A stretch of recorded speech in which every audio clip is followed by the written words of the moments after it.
जब ये बात की कि जी हम हमला नहीं करेंगे, हम पहल नहीं करेंगे, तो उस पर भी उनको तनकीद का सामना हुआ। तो पाकिस्तान पीपल्स पार्टी ने हमेशा इस बात को अहम समझा है कि पड़ोसी ममालिक के साथ रवाबित अच्छे होने चाहिए और खित्ते को मजबूत करने के लिए, यानी साउथ एशिया के रीजन को मजबूत करने के लिए हमें मिलकर काम करने की इसलिए ज़रूरत है क्योंकि साउथ एशिया के अंदर जो ममालिक हैं उनकी अवाम को सहूलियात की ज़रूरत है। पाकिस्तान में भी हम गुर्बत का मुकाबला कर रहे हैं, हम जो आम अवाम है उसकी तकालीफ को देख रहे हैं। इसी तरह भारत और दीगर ममालिक के अंदर भी जो लोग हैं उनको सहूलियात की ज़रूरत है। लिहाजा इस बात पर हमेशा हमने जो है वो जोर भरा कि आप खित्ते में जो ममालिक हैं मिलकर, जैसे यूरोपियन यूनियन है, आप देखिए उन्होंने किस तरीके से काम किया, ब्लॉक्स हैं बड़े दुनिया में, तो क्यों नहीं हम इस ब्लॉक को मजबूत करें। लेकिन इस रीजन के अंदर जो ठीक है हमें चैलेंजेस आए हैं भारत के साथ माजी में भी, लेकिन हमारी बदकिस्मती, मैं समझती हूँ ये न सिर्फ हमारी है बल्कि साउथ एशिया की बदकिस्मती है, और अब तो मैं कहूँगी ये दुनिया की बदकिस्मती है कि इस वक्त भारत के अंदर एक ऐसी हुकूमत है जो सिर्फ नफरत को फरोग देती है, जो सिर्फ जोर जबरदस्ती मार कुटाई से लोगों को हिरासा करके अपनी तरफ रागिब कर रही है। और जो बिलावल साहब ने बात की है यूनाइटेड नेशंस में, वो बात उस वजीरे खारजा या एक्सटर्नल अफेयर्स मिनिस्टर भारत के जिन्होंने एक बयान दिया उसकी रिस्पॉन्स में था। बिलावल भुट्टो साहब ने कोई पहल नहीं की हिंदुस्तान को जवाब देने में। बिलावल भुट्टो साहब ने एक, जैसे मैंने आपसे कहा कि हिकारत भरी एक जो है वो एक प्रोपेगेंडा पर मबनी स्टेटमेंट का बयान दिया। और क्यों ना दे पाकिस्तान किसी भी इस तरीके की स्टेटमेंट का जवाब। पाकिस्तान जवाब देना जानता है। पाकिस्तान वो मुल्क नहीं है जो एक थप्पड़ के नतीजे में दूसरा गाल आगे करेगा। पाकिस्तान अगर थप्पड़ पड़ेगा तो उसका जवाब भी थप्पड़ से देगा। ये बात मैं आपके तवज्जुह से क्लियर करना चाहती हूं। और अगर भारत का कोई मिनिस्टर किसी भी फोरम पर मोदी सरकार के दिफा में इतना अंधा हो जाएगा कि वो ये नहीं सोचेगा कि वो एक न्यूक्लियर मुल्क के लिए, पाकिस्तान जैसे न्यूक्लियर मुल्क के लिए ऊल फूल बक सकता है, तो ये उसकी गलती है। मैंने कई फोरम्स पे मोदी सरकार के भेजे गए डेलीगेट्स का मुकाबला किया है, जहां पर बाकायदा वही जुमले कहे गए हैं जो इस मिनिस्टर ने यूएन में बोला है, जहां उसने पाकिस्तान को एपी सेंटर ऑफ टेररिज्म कहा है।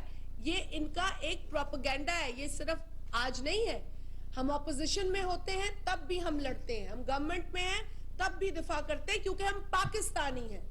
हमें अपने मुल्क का दिफा भी करना है और मुल्क के खिलाफ गलत प्रोपेगेंडा साजिश को बेनकाब भी करना है। यहां हम सिर्फ एक जमात नहीं, सिर्फ एक हुकूमत नहीं, हम पाकिस्तानी होकर ये मुकाबला करते हैं। तो बिलावल भुट्टो साहब ने जो रिस्पॉन्स दिया वो एक फजूल स्टेटमेंट के नतीजे में सामने आई है। और मैं समझती हूं कि अब हिंदुस्तान को ऐसी रिस्पॉन्सेज मिलनी चाहिए, क्योंकि ये जो मोदी सरकार है ये तो वहां के तमाम हिंदुस्तानियों की भी जो है वो नुमाइंदा, ना जमात है ना हुकूमत है। आए दिन आप देखते हैं कि हम मुख्तलिफ जो मीडिया रिपोर्ट्स हैं, जिस तरीके से मोदी सरकार आम आवाम को हैंडल कर रही है, डील कर रही है, और अफसोस के साथ मुझे कहना पड़ता है कि मुसलमान को टेररिज्म के साथ जोड़ा जा रहा है। बाकायदा सोची समझी साजिश के तहत इंडिया में मुसलमान को टेररिस्ट के साथ जोड़ा जा रहा है। वहां से जो स्कूल में, कॉलेजेस में पढ़ने वाले मुसलमान बच्चे हैं, उनकी बाकायदा वीडियो सामने आ रही हैं कि उनके प्रोफेसर्स, उनके टीचर्स भी मुसलमान और टेररिज्म को और टेररिस्ट को एक साथ जोड़ते और बच्चे वहां रोते बिलखते नजर आते। हमें तो बताया गया था कि इंडिया एक सेक्युलर कंट्री है, हमें तो ये पढ़ाया गया था कि वो एक लार्जेस्ट डेमोक्रेसी है जो सेक्युलर है।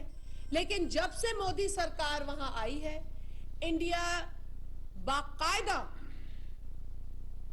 हिंदुइज्म और हिंदुत्व के नक्शो कदम पर चलता नजर आ रहा है, और यह बात अब किसी से ढकी छुपी नहीं।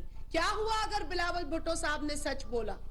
क्या हुआ अगर बिलावल भुट्टो साहब ने वही बातें की आरएसएस के हवाले से जो वो खुद करते हैं हिंदुस्तान में? क्या खुद मोदी सरकार से जुड़े हुए जो इनके तमाम तर स्टूडेंट्स हैं, जिनको परेड भी कराई जाती है बाकायदा, हिंदुत्व की आइडियोलॉजी इनके दिमागों में ठूसी जा रही है, और आए दिन हम देख रहे हैं कि क्या जो है मंजर हमें नजर आ रहे हैं हिंदुस्तान में। हम देख रहे हैं कि वहां मुसलमान के साथ ज्यादती है तो वहां लो कास्ट जो हिंदूज हैं उनके साथ ज्यादती है, जो दलित्स हैं उनके साथ ज्यादती है।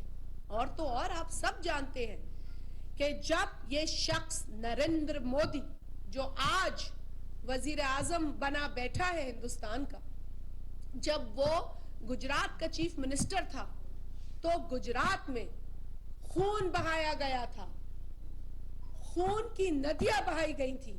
किनकी? मुसलमानों के खून की।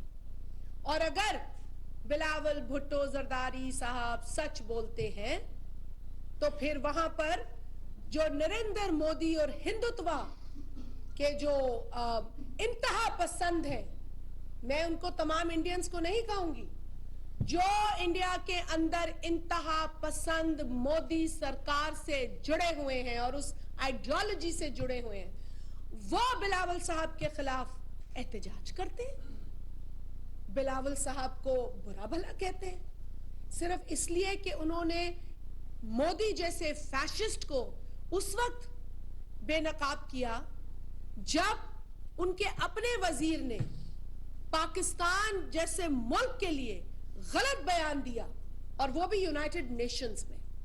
सो ये अब किसी की भूल नहीं होनी चाहिए, खास तौर पे जो हिंदू इंतहा पसंद बसते हैं मोदी सरकार के नीचे, उनकी अब ये गलत फहमी दूर हो जानी चाहिए। हम हर फोरम पे मुकाबला करेंगे, हम झूठ को झूठ कहेंगे और प्रोपेगेंडा को बेनकाब करेंगे। हम ज्यादा डिटेल्स में जाएंगे तो इनके ताने बाने सब जगह से आपको मिलते नजर आएंगे।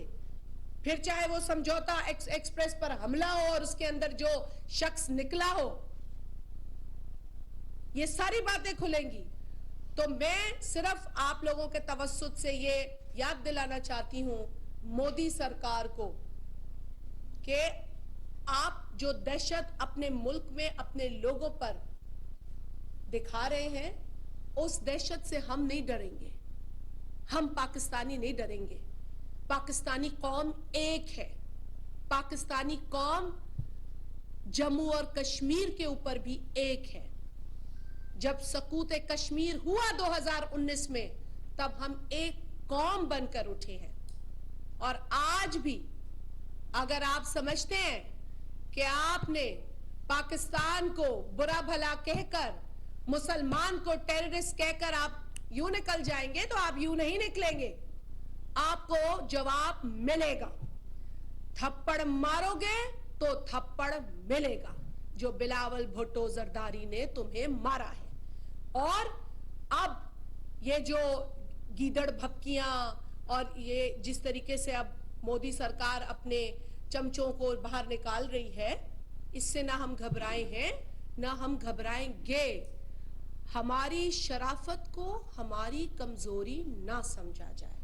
अल्हम्दुलिल्लाह पाकिस्तान एक न्यूक्लियर मुल्क है। पाकिस्तान शहीद जुल्फिकार अली भुट्टो का दिया हुआ न्यूक्लियर मुल्क है। उस शहीद जुल्फिकार अली भुट्टो का जिसने यूनाइटेड नेशंस में कश्मीर का मुकदमा लड़ा,